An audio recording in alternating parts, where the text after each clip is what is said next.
उनके पार्टियों के द्वारा विपक्षी के पार्टियों के द्वारा जो हनन किया गया है, ख़त्म किया गया है, इससे सभी जनप्रतिनिधियों में भारी रोष व्याप्त है। आप सभाओं को देखते होंगे, जन समर्थन देखे होंगे, तो आपको मैं एक बात बता दूं कि 18 साल में 3 बार जो चुनाव हुआ वो चुनाव लगा ही नहीं कि चुनाव हो रहा है। ये हो रहा है कि सारा लोग उनको पहचान गए हैं कि 18 साल में ये क्या करके दिखाए, अब जाएंगे तो ये क्या करके दिखाएंगे। जो वोट वार्ड मेंबर भाइयों का जो अधिकार छीन लिया गया है 5100 लोगों का, 6108 वोट में 51। और दबाएं बेल आइकन हमारे वीडियो सबसे पहले देखने के लिए। मुजफ्फरपुर जिले में एमएलसी चुनाव का आज प्रचार प्रसार का अंतिम दिन है। ऐसे में जो भी प्रत्याशी चुनावी मैदान में हैं वे लगातार जनसंपर्क कर रहे हैं।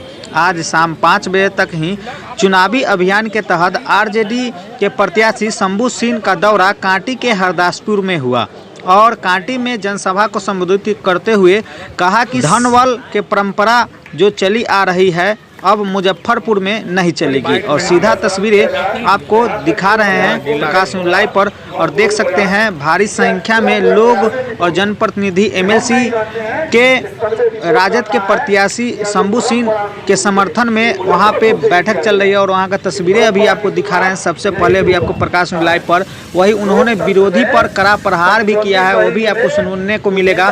तस्वीरें अभी आपको दिखा रहे हैं, देख सकते हैं एमएलसी के प्रत्याशी राजद के शंभू सिंह लगातार लोगों से बात कर रहे हैं और तस्वीरें अभी आपको सबसे पहले अभी आपको दिखा रहे हैं। चुनाव के अंतिम दिन आज 4 बजे हम लोगों ने सभा बंद कर दिया। आइए और हम सारे जनप्रतिनिधियों से अपील किए हैं कि जो चुनाव के दिन आप लोग लोकतंत्र की रक्षा के लिए और जनप्रतिनिधि भाई सही उम्मीदवार को चुने जो समाज में रह के समाज के लिए काम करने वाला हो। और जनप्रतिनिधि भाइयों से यही अपील किए हैं कि आप लोग जिस तरीके से हमको समर्थन मिल रहा है हर जगह से कि बदलाव का लहर पूरा है, ऊपर से 5100 वार्ड भाइयों का जो अधिकार का हनन हुआ है, उनके पार्टियों के द्वारा विपक्षी के पार्टियों के द्वारा जो हनन किया गया है, ख़त्म किया गया है, इससे सभी जनप्रतिनिधियों में भारी रोष व्याप्त है, उबाल है कि हमारे लिए जो पुराने जनप्रतिनिधि थे वो कभी आज तक सदन नहीं गए। तो उनमें रोष है इस बात का कि एक तो हमारा अधिकार ख़त्म कर दिया गया, दूसरा हम 95% जनप्रतिनिधियों पर FIR दर्ज करने का आदेश दे दिया गया। तो वो लोग एक तरफा हो गए हैं कि हमारी लड़ाई जो हमारे नए जनप्रतिनिधि आए हैं, हम शंभू कुमार, वही हमारी लड़ाई लड़ सकते हैं। क्या लगता है जनबल की 47 से धनबल की पिचिंग टूटेगी इस बार मुजफ्फरपुर में? देखिए, आप सभाओं को देखते होंगे, जन समर्थन देखे होंगे, तो आपको मैं एक बात बता दूं कि 18 साल में 3 बार जो चुनाव हुआ वो चुनाव लगा ही नहीं कि चुनाव हो रहा है।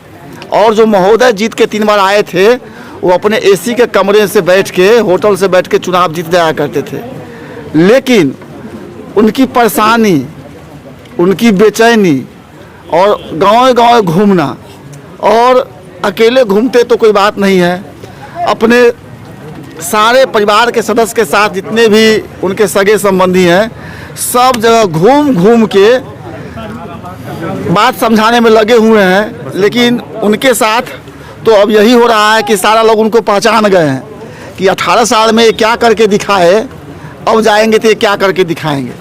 क्या होगी आपकी प्राथमिकता? हमारी प्राथमिकता सबसे पहले जनप्रतिनिधि भाइयों का वेतन का मांग करना है, अफसरशाही खत्म करना है, और तीसरा जो सबसे प्रथम प्राथमिकता होगा जो 5100 वोटर भाई जो 5100 जो वार्ड मेंबर भाइयों का जो अधिकार छीन लिया गया है, 5100 जो वार्ड मेंबर भाइयों का जो अधिकार छीन लिया गया है 5100 लोगों का, 6108 वोट में 5100 वोट वार्ड मेंबर भाइयों का है। उनका अधिकार वापस दिलाना सबसे मेरी प्रथम प्राथमिकता होगी, इसलिए कि उनको प्राथमिकता नहीं मिलेगा तो एक बहुत बड़ा यह अन्याय होगा उन 5100 वार्ड मेंबर भाइयों के साथ।